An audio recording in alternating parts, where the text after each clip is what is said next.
मेरे प्रेमियों, जब सरोवर में ग्राह ने हाथी का पैर पकड़ लिया, गजेंद्र पर संकट आ गया, यदि उस समय वह करुणा निदान ईश्वर का स्मरण नहीं करता तो संकट से कैसे बचता।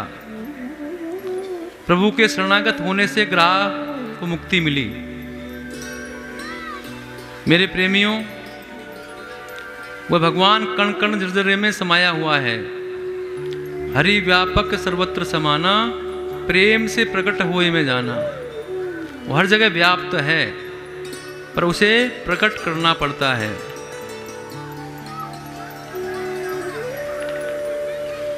अलग अलग किसी व्यक्ति का ठेका नहीं लेता। मेरे प्रेम, भगवान ने हमारा सबका ठेका लिया हुआ है कि मैं तुम्हारा योगक्षेम वहन करूंगा, पर कब करूंगा? जब मेरे शरणागत हो जाओगे। आज हम शरणागत होने के पश्चात भगवान और गुरु संतों से शिकायत करते हैं कि हम तो शरणागत हो गए हैं, किंतु हमें समर्पण होने का लाभ क्या मिला? हमारे जीवन में तो दुख ही दुख है। मेरे प्रेमियों, शरणागत होने का अर्थ ये नहीं कि तुम्हारे दुख दूर हो जाएं।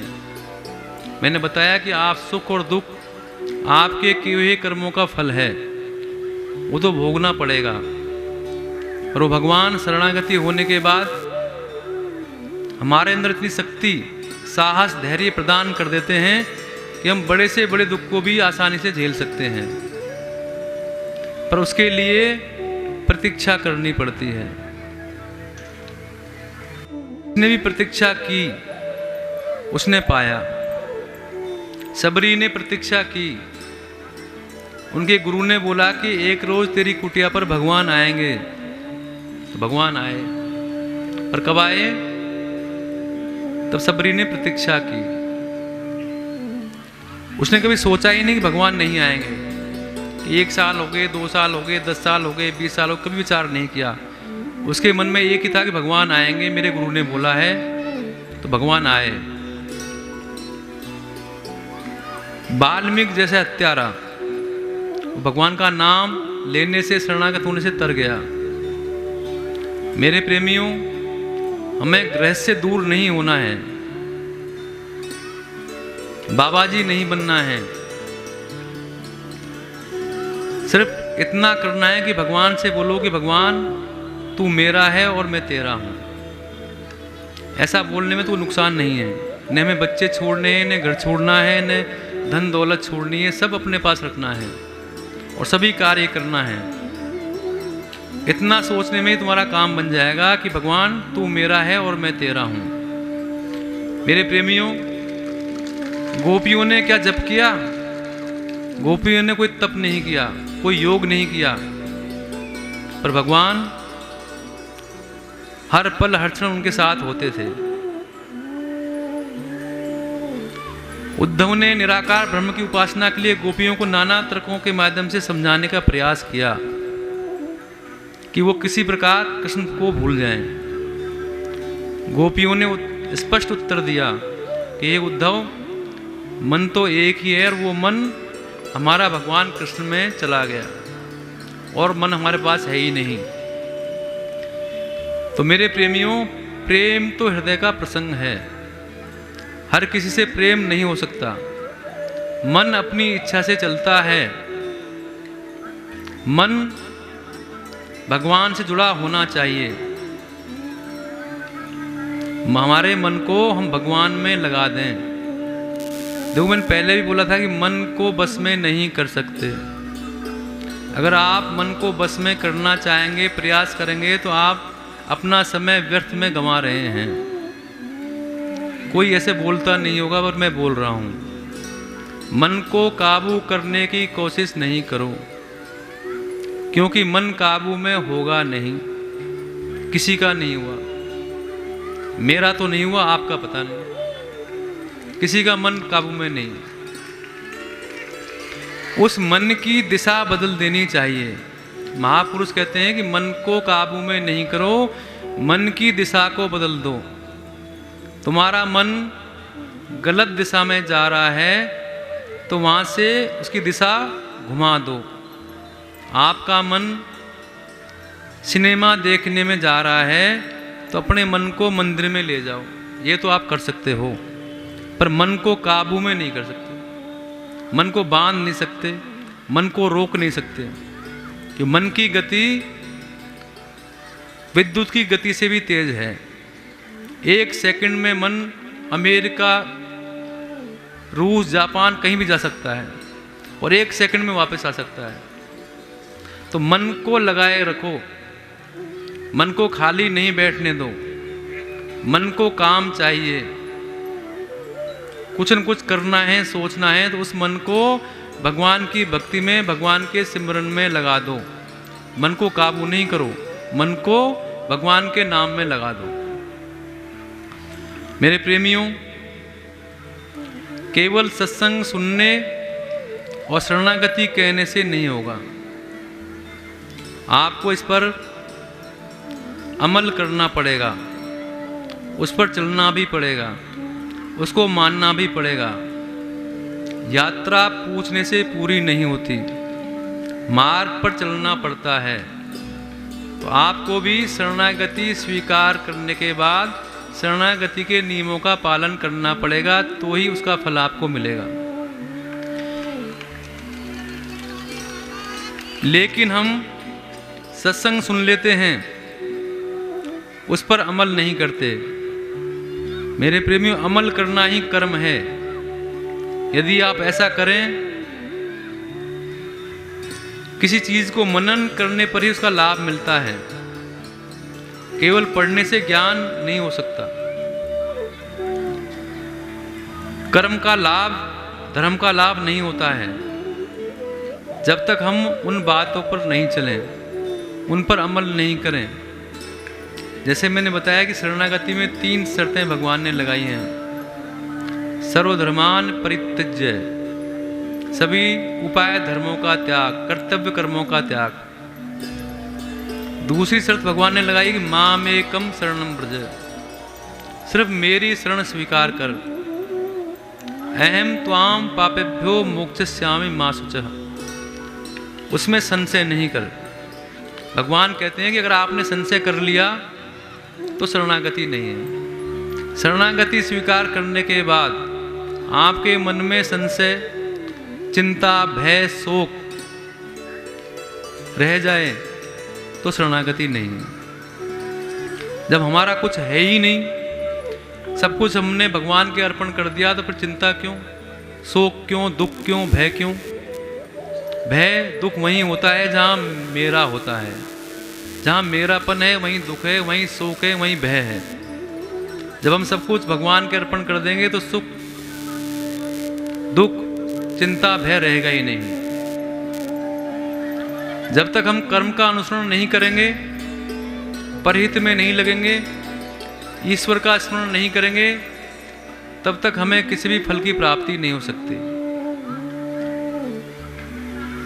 पापों का क्षय तभी होगा मेरे प्रेमियों, जब भगवान की शरणागति स्वीकार कर हम उस पर चलेंगे।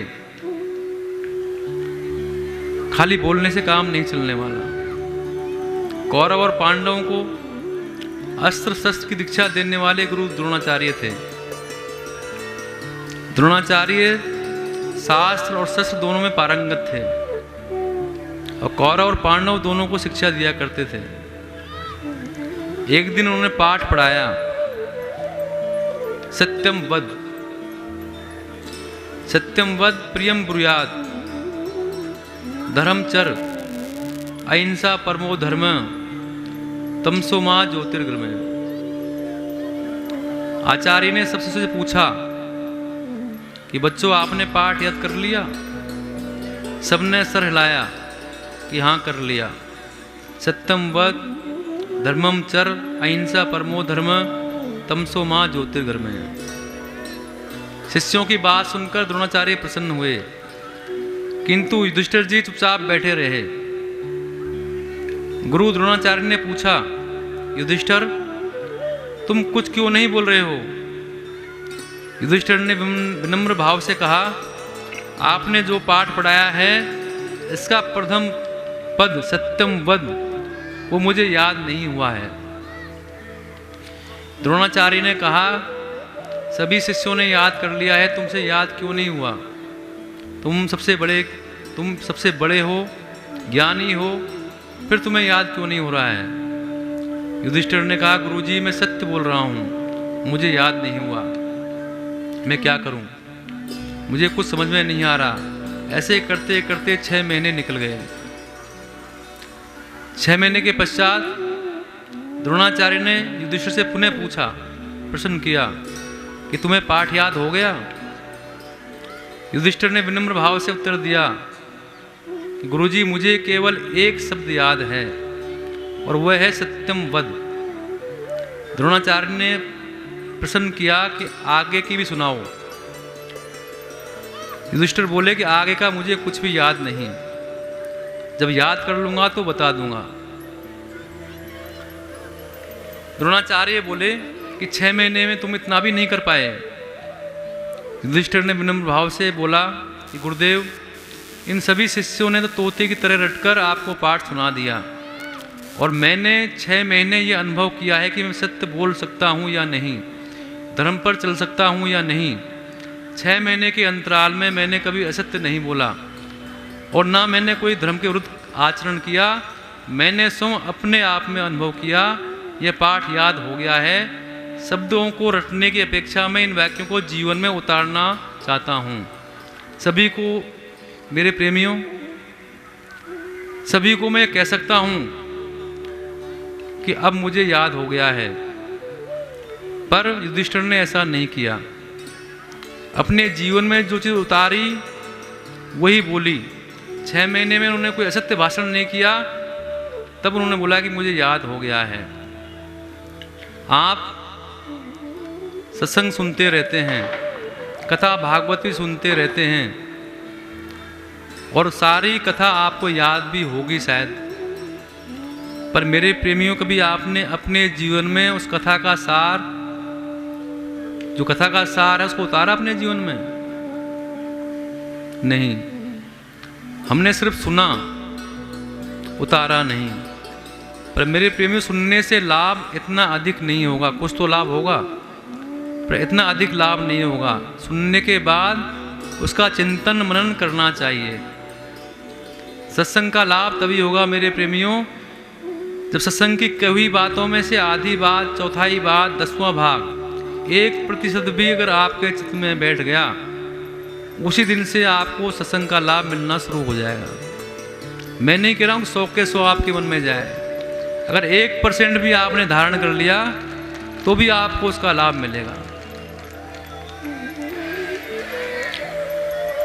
प्रेमियों, पुनः बोल रहा हूँ आपको कि भगवान ही हमारे साथी हैं। वो हमेशा हमारे दुखों में साथ रहते हैं, साथ देते हैं, और सब क्षणिक है मेरे प्रेमियों। ये शरीर अनित्य है, जितने भी संबंध हैं सब स्वार्थ के हैं, विषयों के हैं, ये आप भी जानते हो। माया हमें घेरे हुए है, हमें माया से तरना है तो भगवान की शरण स्वीकार करनी ही पड़ेगी, क्योंकि मायापति भगवान हैं। जब हम माया के पति को अपना पिता मान लेंगे तो माया तुम्हारा कुछ नहीं बिगाड़ पाएगी। पर हम भगवान की ओर जाना ही नहीं चाहते। हम तो संसार के अनित्य संबंधों में ही सुख खोजते हैं, पर दुख ही मिलता है मेरे प्रेमी, सुख नहीं मिलता। जितने भी संसार के रिश्ते ना हैं, संबंध हैं, उसमें सुख नहीं है। अगर सुख है भी तो क्षणिक सुख है, थोड़ी देर हमें प्रसन्नता होती है और बाद में वही प्रसन्नता दुख में बदल जाती है। मैंने पहले भी बताया आपको, जितने भी संबंध हैं सांसारिक, वो सब स्वार्थ के हैं, लेन देन है। जिस दिन लेन देन बंद हो जाएगा, जिसे हम प्यार करते हैं वही हमारा दुश्मन हो जाएगा। जब हमारे कामनाओं की पूर्ति नहीं होगी तो हम उसके विपरीत हो जाएंगे। तो मेरे प्रेमियों, इस सांसारिक रिश्तों से भागें नहीं, इनको भी निभाएं। मैं ये नहीं कह रहा हूं कि आप संसार को छोड़ दें, गृहस्थ का त्याग कर दें, ऐसा नहीं। गृहस्थ में रहते हुए इनमें फंसे नहीं, इनमें आसक्ति इतनी नहीं करें। सिर्फ इतना सा कर लें तो भी खेल बन जाएगा। आपके अंदर जरा सा भी वैराग्य आ गया तो भी काम बन जाएगा। आपके मन में आप जानते तो हैं कि संसार अनित्य है, जो भी रिश्ते हैं सब स्वार्थ के हैं, एक दिन हमें सब छोड़ जाएंगे, ये सब जानते हैं, पर उसे स्वीकार नहीं करते हैं।